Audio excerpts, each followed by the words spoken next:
Hi friends, welcome to healthy meal for you. ఈరోజు మనం దొండకాయ ఫ్రై రెసిపీ డిఫరెంట్ స్టైల్లో హెల్దీగా అండ్ టేస్టీగా ఎలా చేయాలో చూద్దాం.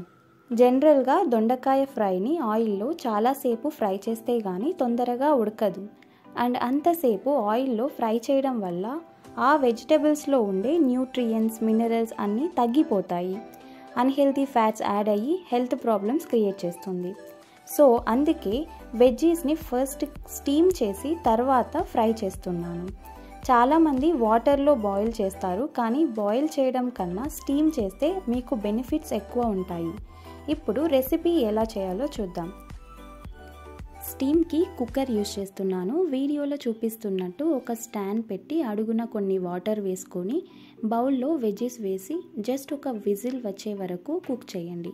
విజిల్ పెట్టకుండా కూడా స్టీమ్ చేయొచ్చు, బట్ టైం ఎక్కువ పడుతుంది. విజిల్ పెడితే ఒక్క విజిల్లోనే ఆల్మోస్ట్ బాయిల్ అవుతుంది. ఒక విజిల్ వచ్చాక చూడండి, ఆల్మోస్ట్ 90% బాయిల్ అయింది. మిగతాది ఫ్రై చేసేటప్పుడు బాయిల్ అవుతుంది. ఇప్పుడు కడాయిలో కొంచెం ఆయిల్ యాడ్ చేసుకొని అందులో మినప్పప్పు అండ్ జీలకర్ర వేసుకోండి. మినప్పప్పు ఫ్రై రెసిపీస్లో కొంచెం ఎక్కువ వేసుకున్న టేస్ట్ బాగుంటుంది. తర్వాత ఒక మీడియం సైజ్ ఆనియన్ని సన్నగా కట్ చేసుకొని వేసుకోండి. ఆనియన్స్ ఫ్రై అయ్యేలోపు జింజర్ గార్లిక్ పేస్ట్ ప్రిపేర్ చేసుకున్నాను. ఇప్పుడు రెడీ చేసుకున్న జింజర్ గార్లిక్ పేస్ట్ని యాడ్ చేసి పచ్చి వాసన పోయే వరకు ఒక 2 minutes బాగా ఫ్రై చేయండి. అల్లం పేస్ట్ ఫ్రై అయ్యాక చిటికెడు పసుపు వేసుకొని బాగా మిక్స్ చేయండి. ఇప్పుడు స్టీమ్ చేసుకున్న దొండకాయల్ని వేసుకొని ఫస్ట్ ఒక 2 minutes హై ఫ్లేమ్లోనే ఫ్రై చేయండి. ఎందుకంటే స్టీమ్ అయిన వెజ్జీస్లో వాటర్ ఎక్కువ ఊరి ఉంటుంది. సో హై ఫ్లేమ్లో పెడితే వాటర్ ఎవాపరేట్ అయ్యి ముక్కలు క్రిస్పీగా అవుతుంది. ఇలా ఫ్రై అయ్యాక అందులో సరిపడా ఉప్పు, కారం వేసుకొని బాగా కలపండి.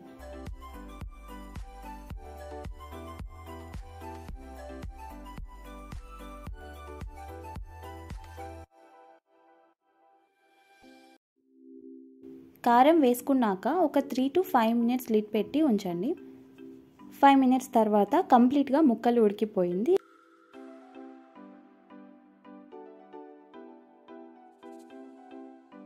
లాస్ట్లో గరం మసాలా యాడ్ చేసుకోండి.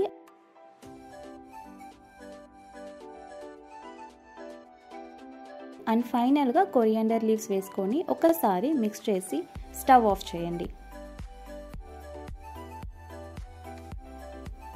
అంతే అండి, హెల్దీ దొండకాయ ఫ్రై రెడీ అయింది. స్టీమ్ చేసుకున్నాం కాబట్టి ఆయిల్లో జస్ట్ 5 to 10 minutesలోనే దొండకాయ ముక్కలు కంప్లీట్గా ఫ్రై అయ్యింది. అండ్ టేస్ట్ కూడా చాలా బాగా ఉంది. ఈ విధంగా స్టీమ్ చేసుకోవడం వల్ల మనకి టైం సేవ్ అవుతుంది.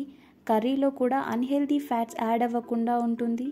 టేస్టీ ఫుడ్ హెల్దీగా తిన్నట్టు ఉంటుంది. దొండకాయలు మాత్రమే కాదు, నేను క్యారెట్ బీన్స్ ఫ్రై రెసిపీ కూడా సేమ్ ఇదే ప్రాసెస్లో చేశాను. ఒకసారి ట్రై చేయండి. ఈ వీడియో కనుక మీకు నచ్చినట్లయితే ఒక లైక్ చేయండి.